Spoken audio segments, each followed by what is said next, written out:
석탄을 사용하게 되지 않는 사회, 여러분 상상이 되십니까? 그런데 이 석탄을 사용하지 않는 사회는 이제는 피할 수 없는 대세인 것 같습니다. 지난 주말에 영국 글래스코에서 열렸던 UN 기구 개발 회의인가요? COP26이라고 약칭이 되어 있는데 명칭이 좀 깁니다.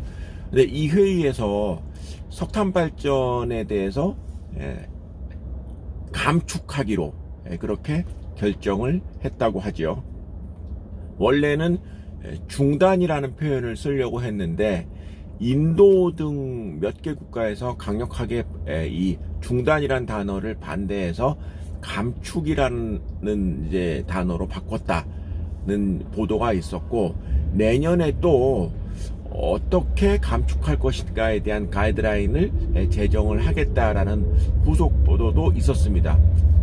그 정도로 석탄 사용에 대해서 이제는 강력한 국제적인 그 합의를 이루어내는 단계라고 할 수 있습니다.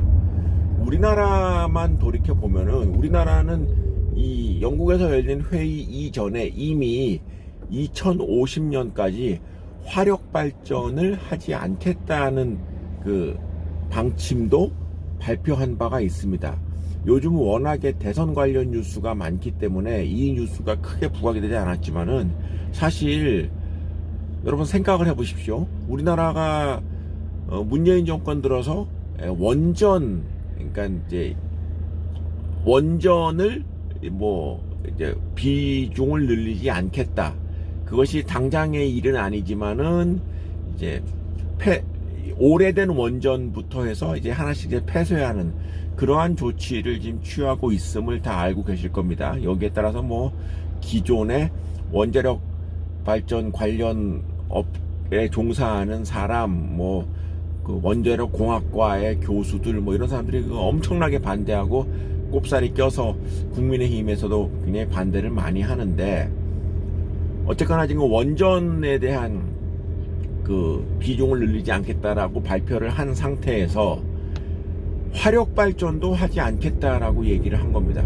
그러면은 앞으로 30년 뒤에는 원전과 화력 발전이 없는 상태에서 다른 형태로 전기를 생산해야 된다는 얘기죠. 태양광, 풍력, 수력 이런 식으로 전기를 생산해야 된다는 얘기입니다. 과연 가능할까요? 그렇게 조치를 취하기로 했으니까 그에 따른 준비를 30년에 걸쳐서 하면은 될 일입니다. 그러나 현 시점에서 보면은 이게 가능할까? 그 태양광이나 풍력이나 이 전기를 생산하는 그 발전 단가가 화석 연료보다 높은데 이러면 전기료가 올라가는 것이 아닐까? 이러한 그 고민을 하지 않을 수 없습니다만은, 우리도 세계 규모보다 빨리 이 석탄의 사용을 줄이겠다라는 조치를 취한 바가 있습니다. 우리뿐만 아닙니다. 요새 요소수가 부족하다 이런 얘기가 이제 많이 있지 않았습니까? 중국에서 지금 표면적으로 드러난 것은 석탄 가격이 올라가는 바람에 수출을 조금 이제 규제하는 그런 그 조치를 취했다라고 하는데, 올 하반기 들어서 이 중국의 석탄 관련 이슈가 이번에 요소수 부족뿐만이 아닙니다. 한 달 전인가 중국에서 전력난이 좀 이제 일어났다. 그래서 일부 지역에서 그 전기가 들어오지 않는 그런 뉴스가 나왔는데, 그때도 석탄에 관련된 이슈였습니다. 일각에서는 호주랑 관계가 안 좋아서 호주로부터의 석탄 수입이 이루어지지 않아서 이제 전력 생성에 어려움이 있었다라는 얘기도 있었는데, 또 다른 보도에 의하면은 중국이 이 화력 발전에 대한 그 비중을 강제적으로 줄였다는 그 조치로 인해서 화력 발전이 담당하는 그 전기 생산의 비중을 인위적으로 줄인 것, 그것이 일부 지역에 전력난을 가져왔고, 또 요소수 부족 현상, 그러니까 석탄을 쓰지 않겠다라는 조치를 중국에서는 우리보다 더 강력하게 시행을 하고 있음을 알 수 있는 것이죠. 자, 이런 사회가 이제 30년 뒤가 아니라 우리나라, 중국, 이런 그 경제가 크게 발전하고 있는 나라들에서는 조금 더 빨리 현실로 다가오는 사회라고 할 수 있습니다. 이렇게 됐을 때 어떤 변화가 일어날까요? 또 증시에는 어떤 변화가 일어나겠습니까? 오늘 한번 이 얘기를 간단하게 다뤄보겠습니다. 단기적으로는 급격한 변화에 따른 부정적인 전망을 하지 않을 수 없겠다라고 볼 수 있습니다. 석탄을 이용해서 제품 생산을 하는 업종이 크게 두 개의 업종이 있습니다. 하나가 철강이고 하나가 시멘트 제조입니다. 그러니까 철광석을 그 가열하는 과정에서 지금 포스코 같은 업체가 이 석탄을 많이 이용하고 있죠. 가장 전통적인 방법이 이런 유연탄을 이용한 철의 생산이 이제 일반적인 루트라고 할 수 있는데, 이 경우 유연탄 생산을 비중을 축소할 경우에 철강 업체에 대해서는 사실 적지 않은 변화가 일어날 수 있다고 생각을 합니다. 올 들어서 작년에 코로나19 여파 등으로 인해서 일시적으로 철강 관련 1차 금속 관련 수요가 급증하면서 포스코 등의 업체들이 많은 수혜를 보고 이익도 많이 늘었지만은, 사실 포스코가 가장 우선적으로 이런 변화에 맞닥뜨려야 되는 업체입니다. 포스코뿐만 아니라 전 세계 철강 업종 같은 경우가 지금 이 문제를 해결하지 않으면 안 되는 그런 상황에 있고, 지금의 그 영국에서 열린 그 협정을 가장 세게 반대했던 업체가 인도라고 할 수 있는데, 인도가 이쪽 그 철강 쪽에서의 그 비중이 높은 국가가 아니겠습니까?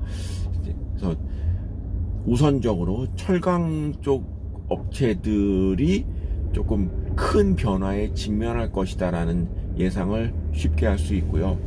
두 번째가 시멘트가 되겠는데, 시멘트 같은 경우가 이제 시멘트를 제조하는 과정에서 이 석탄을 아주 많이 사용을 합니다.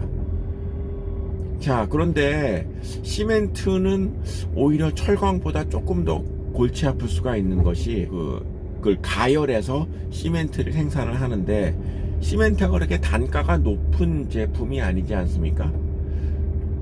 그런데 이 시멘트 생산을 위해서 석탄 이외의 재료로 그 대체를 하게 되면은 비용이 늘어나는 것이 불가피한 일이다. 그러면은 시멘트는 지금도 가동률이 높지 않은 상태에서 석탄 이외에 조금 단가가 비싼 원재료를 사용하게 되면은 비용이 늘어난다.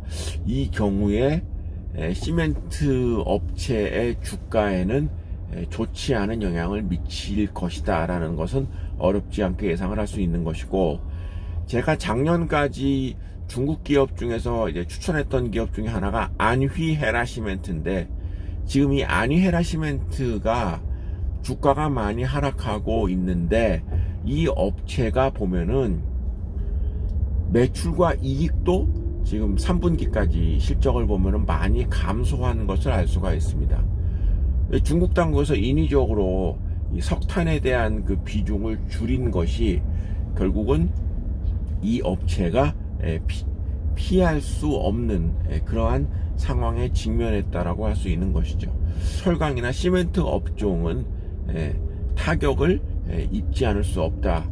이 점을 걱정해야 한다라고 볼 수 있습니다. 그래서 지금 이 두 개 업종과 관련해서는 현 시점에서는 좀 건드리지 않는 것, 매수하지 않는 것을 추천을 드립니다. 여기서 현 시점이라고 하는 것은 당분간 앞으로 그 한 5년 정도 이내에 이 업체들도 석탄을 쓰지 않는 다른 방법으로의 그 생산 구조 전환이 완료가 될 때까지는 철강 업종이나 시멘트 업종에 대해서는 매수를 하지 않는 것이 투자의 그 손실을 피할 수 있는 방법이 아니겠는가, 그렇게 말씀을 드립니다.